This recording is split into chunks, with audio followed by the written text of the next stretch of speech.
Est-ce que toi aussi tu penses que arrêter un compte caisse, il s'agit seulement de faire des soustractions? Et là, je vais te dire aujourd'hui, il y a pas mal d'étudiants ou de comptables qui pensent que arrêter un compte caisse, il s'agit seulement de faire des soustractions. Pourtant, il y a beaucoup qui savent bel et bien calculer, les étudiants, les comptables financiers. Mais sauf qu'ils ignorent et ils ne comprennent pas trois choses. Non seulement la logique, les pièces et surtout les pièges. Et aujourd'hui, dans cette vidéo, je vais te montrer comment régler ce problème une bonne fois pour toutes, avec des cas pratiques de réflexion, comme si tu étais dans un cabinet ou à un examen. Avant de commencer, je tiens à vous souhaiter une très bonne année 2026. Que cette année soit celle de la compréhension, pas de la mémorisation, que vous appreniez à raisonner comme des comptables et pas à réciter des formules. Sur ce,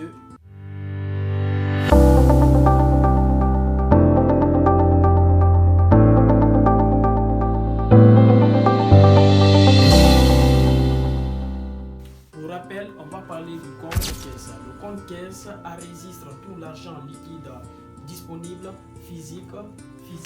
Ce compte caisse est représenté par le compte 571 qui est un compte de l'actif du bilan faisant partie des valeurs disponibles. Et les comptes de l'actif du bilan s'augmentent à leur débit et diminuent à leur crédit. D'accord? Débit, crédit. Donc si tu veux savoir davantage c'est quoi un compte caisse et c'est quoi son fonctionnement, je t'invite ici à la fin de cette vidéo de voir la vidéo précédente. Retiens bien ceci, c'est une règle d'or. La caisse ne peut jamais être négative. D'accord? Et en termes comptables, la caisse ne peut jamais avoir à un début un solde créditeur. L'exercice 1. Je vais vous mettre juste l'énoncé ici. D'accord? Alors, on dit que le cabinet Stratémis Consulting effectue les opérations suivantes le 15 janvier 2026. 1. Solde initial de caisse de 300 000. D'accord? Solde initial de caisse égale à 300 000. 2. Encaissement client en espèces. Encaissement client en espèces de 700 000. D'accord? Bien. On dit que le paiement des fournitures de bureau en espèces est de 200 000. Paiement de fourniture de bureau. Ok? Fourniture de bureau, toujours en espèces. C'est égal à 200 000.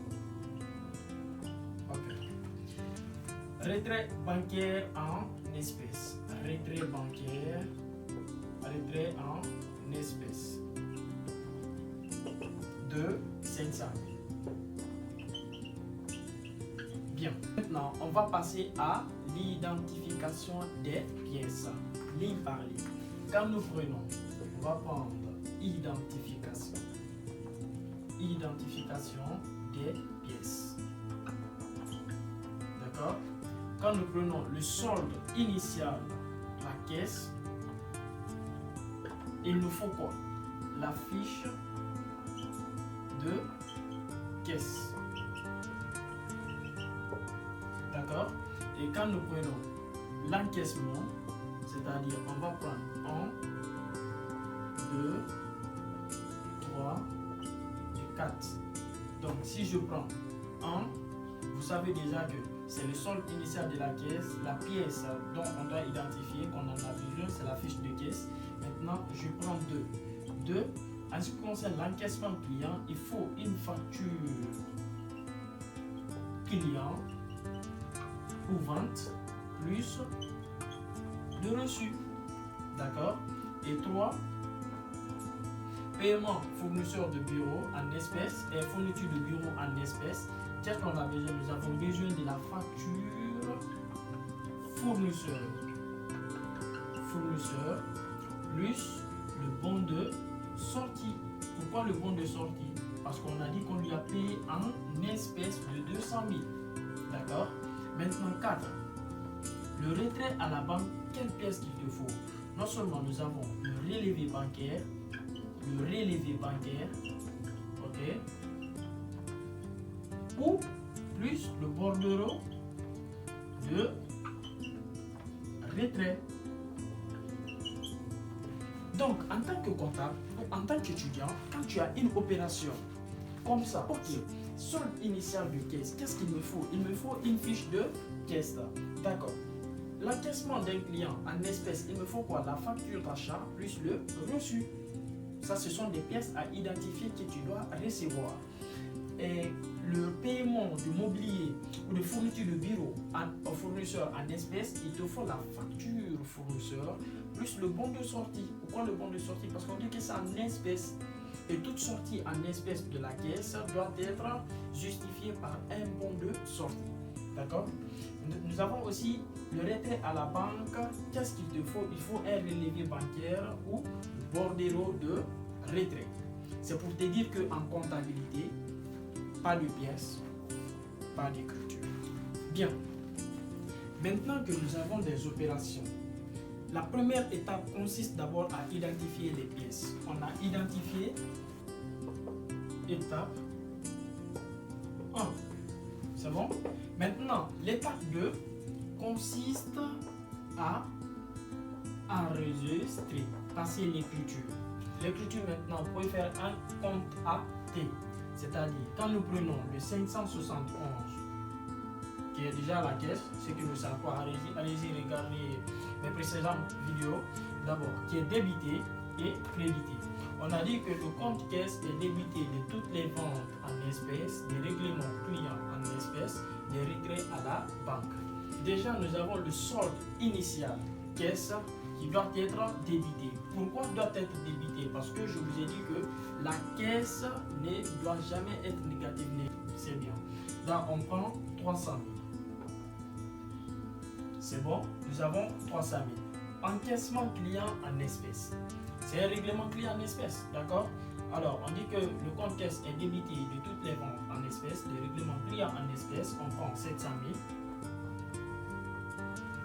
Il est débité aussi des retraits à la banque. Et ici, nous avons un retrait ici en espèces de 500 000. Je mets 500 000. C'est bon? Ok, on dit paiement fournisseur de fourniture du bureau. Ok, on dit que ce même compte caisse est crédité de tous les achats en espèces, des règlements fournisseurs en espèces et des dépôts à la banque.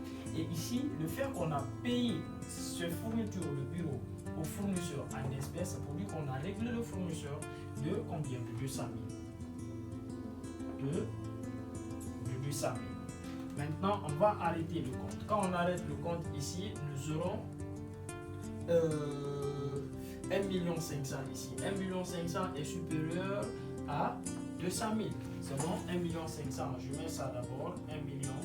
C'est bon? Maintenant, on enlève 200 là-dedans. 1,5 million. Ça va rester 1,3 million qui sera un solde débiteur. Maintenant, je mets ici 1,5 million pour respecter le principe de la partie double. Ceux qui n'ont pas compris ce cheminement, je vous invite à regarder ma vidéo. En fin de cette vidéo, vous allez juste voir une vidéo aussi qui vous explique le fonctionnement d'un compte caisse. Alors, dans cet exercice, il y a 3 pièges. Premier piège, il s'agit d'ignorer le retrait en espèces. Pourquoi? S'il y a un retrait en espèces, cela doit être couvert par un relevé bancaire ou un bordereau de retrait. Ça, c'est le premier piège. Deuxième piège, c'est la facture fournisseur, c'est-à-dire le paiement des fournitures de bureau aux fournisseurs en espèces. Il faut exiger une facture d'achat à tes partenaires, à tes fournisseurs. C'est ce qui est recommandé comptablement et commercialement, que tout achat doit être attesté par une facture d'achat. Certes, peut-être certaines personnes, et tu peux collaborer avec certains fournisseurs que je connais déjà, qui sont un peu dans l'informel, qui n'ont pas de facture d'achat. Mais il faut toujours avoir un bon de sortie sur tous les paiements en espèces. Et surtout la signature de la personne qui a encaissé, du fournisseur en question. D'accord? Ça, c'était deuxième pièce. Troisième pièce, c'est quoi? C'est de mal placer le solde initial de la pièce qui est de 300 000. Il y a certaines personnes qui ne savent pas, ils vont venir mettre les 300 000 ici au crédit du compte caisse. Par contre, on dit que la caisse n'est jamais négative, ne doit pas avoir un solde créditeur. Donc, pourquoi le mettre ici? C'est ici on doit mettre solde débiteur. Voici les 3 pièges dans cet exercice. Exercice 2.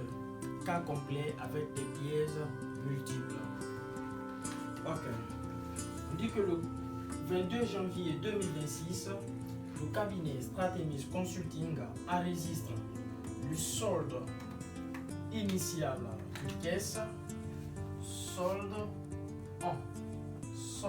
initial de caisse de 150 000. Ok. De encaissement client par mobile money. Encaissement par mobile money. Mobile money. Ok. De 600 000. D'accord. De 600 000. 3. Avance donnée à l'employé. Avance donnée à un employé. Avance employé. D'accord. Avance employé est de 200 000. 200 000. 4. Paiement taxi. Paiement taxi en espèces. Ok, espèces. C'est très important. Espèces, 50 000. Ça aussi, c'est en espèces. Ok, 50 000. 5. D'accord. Encaissement client. Encaissement client en espèces aussi de 400 000. Bien. Voici les opérations. En tant que comptable ou étudiant, la première des choses d'abord, c'est de faire quoi? C'est de dénicher les pièces justificatives. Étape 1. Dénichons les pièces justificatives. Ok? Comme on a si bien dit, pas de pièces, pas d'écriture. N'oublie pas ça. D'accord? Quand nous prenons 1.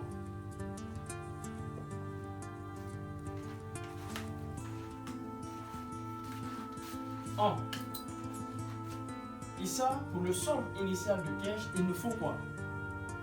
Une fiche de caisse.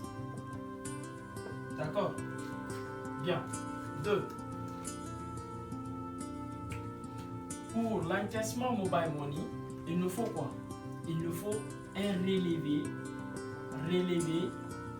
mobile money. Mobile money, ils le font toujours, ou Orange Money. Ils envoient toujours des relevés. Bien. 3. Pour l'avance sortie, quelles sont les pièces qu'on a besoin? L'avance employé espèce, il nous faut un bon de sortie plus une décharge. Qui parle de décharge? Signature. D'accord? 4. Paiement taxi en espèces. Paiement taxi en espèces, il nous faut quoi? Il nous faut un bon de sortie. C'est bon? Toujours émargé. 5. Quelle pièce qu'il nous faut pour ça? On sait, l'encaissement client en espèces, nous avons besoin de la facture et aussi le reçu. Facture, client ou vente, plus reçu. Donc, c'est la première étape à faire. D'accord? La première étape consiste à dénicher les pièces justificatives en fonction des opérations comptables. Pour le solde initial de caisse, nous avons besoin d'une fiche de caisse comme pièce comptable. Encaissement mobile money, nous avons besoin du relevé mobile money. l'avance de 200 000 à l'employé en espèces, il faut un bon de sortie plus une décharge. D'accord. 4. Paiement taxi en espèces de 50 000, il faut un bon de sortie. 5. Encaissement client en espèces, il faut une facture vente ou cliente plus le reçu. La deuxième étape consiste à passer l'écriture comptable. Pour passer l'écriture comptable, nous allons prendre le compte caisse 571 débit crédit. Bien, on dit le solde initial de cash. D'abord, le solde initial caisse est de 150 000. D'accord. Bon, moi je sais déjà que la caisse n'est jamais un solde créditeur. C'est pour dire que la caisse ne doit jamais avoir un solde négatif. D'accord. Donc son solde est toujours débiteur. Si j'entends solde initial dans la caisse, c'est au début je mets clairement parce que je sais que la caisse n'est jamais négative. Bien, je mets ici 150. Ça c'est premier piège. D'accord. Encaissement mobile money qui est deuxième piège. Pourquoi? On dit que l'enregistrement de toutes les opérations dans un compte caisse doit avoir ces appellations suivantes. Vente en espèces, règlement client en espèces, retrait à la banque, achat en espèces, règlement fournisseur en espèces, dépôt à la banque. C'est pour dire que le mot dominant là-bas c'est quoi? C'est l'espèce. Donc on reconnaît le compte caisse par cette appellation-là. Il y a d'autres appellations, je t'invite à regarder d'autres vidéos sur ma page. D'accord? Maintenant, l'encaissement mobile money est de 600 000. C'est vrai, on a reçu de l'argent, l'entreprise a reçu de l'argent. Mais vu que les 600 000 là ne sont pas physiques, d'accord, ne sont pas physiques, ce n'est pas un argent liquide, alors tu ne dois en aucun cas tenir compte de ça dans ta tenue de comptabilité du compte caisse. C'est pour dire que ça, on ne doit pas la résister. On ne doit pas la résister. D'accord? L'avance employée en espèces. Ah, espèces déjà, je sais. Et avance employée, c'est une sortie. Parce que c'est une sortie qu'on dit, il faut un bon de sortie plus la décharge. Et on dit que les comptes de l'actif du bilan diminuent à leur crédit et augmentent à leur débit. Et vu que l'avance là vient pour diminuer, d'accord, alors on met ça ici, 200 000. 200 000. Bien. Nous avons paiement taxi en espèces. Toujours espèces. Le paiement de taxi, cela inclut quoi? La sortie d'argent. D'abord, la sortie de liquidité. Alors, on met ça ici, 50 000. Bien. L'encaissement client en espèces. Bah, on sait déjà le règlement client en espèces. Quand le client paye, l'argent rentre dans ta caisse, non? Surtout en espèces. Ça veut dire que l'argent est liquide et physique de 400 000. Bien, je vais arrêter mon compte maintenant. Quand je fais la somme de ces deux, cela va donner 550 000. Bien. Et je fais la somme de ces deux, cela va donner 250 000. C'est pour dire que le total crédit est inférieur au total débit. Déjà, où le total débit est supérieur au total crédit. Donc, j'enlève les 250 000 dans ça. Et dans les 550, cela va rester 300 000. 300 000. Donc, le solde sera débiteur. Débiteur. Bien. Je mets ici, quand les 300 000 plus les 250 000, cela va faire les 550 000 pour le respect du principe de la partie double. Le total débit doit être égal au total crédit. Maintenant, quels sont les pièges dans cet exercice? Les pièges, il y en a trois. Premier piège, c'est de confondre le solde initial de caisse comme si c'est un solde créditeur. C'est-à-dire prendre les 150 000 et le mettre ici au solde créditeur. Deuxième piège, c'est de confondre l'encaissement d'un client par mobile money comme si c'était un encaissement qui est en espèces et l'enregistrer lors de l'arrêté du compte. Qu'est-ce que tu dois retenir? Que, note bien, mobile money, Orange Money, comme vous entendez, est catégoriquement différent de la caisse. D'accord? Bien. La logique comptable veut quoi? Avant d'enregistrer dans un compte caisse, toi comptable financier ou toi étudiant, tu dois te poser au moins ces 4 questions pour te rassurer réellement que tu es sur la bonne voie. La première question, c'est de te demander, est-ce que c'est de l'argent liquide? Ok, oui, c'est de l'argent liquide. Oui, c'est bon. La deuxième question, tu te poses la question de savoir, est-ce que cet argent-là est présent physiquement? Oui, c'est présent physiquement, je vois, je peux toucher. D'accord? Et troisième question, c'est de te poser de savoir, est-ce que le solde est logique? C'est bon? Le solde initial caisse est logique. De savoir, est-ce que c'est un solde débiteur et la pièce justificative. S'il s'agit d'un encaissement client en espèces, rassure-toi que il y a la facture vente plus le reçu. Ok? Et si c'est le retrait à la banque, il faut un bordereau de retrait ou bien le relevé bancaire. D'accord? Et si c'est l'avance personnelle en espèces, il te faut quoi? Il faut un bon de sortie plus la décharge. Et si tu dis oui à toutes ces choses-là, alors je peux te garantir que tu es sur la bonne voie. Je peux te rassurer que tu peux déjà arrêter ton compte caisse ou enregistrer cette opération ou ces opérations dans ton système comptable. Mon frère, si après avoir traité ces exercices et qui te permet non seulement de dénicher les pièces justificatives, mais aussi les pièges, alors moi je peux te garantir que là maintenant, tu peux arrêter un compte caisse. Merci de regarder cette vidéo jusqu'à la fin et n'hésite surtout pas de partager cette vidéo à tes amis étudiants, bel et bien tes proches, ton frère qui est comptable et ton oncle qui est financier, de lui partager cette vidéo. Merci pour votre confiance en 2026. Et comme d'habitude, c'était Ousmane. Apprends, applique et maîtrise.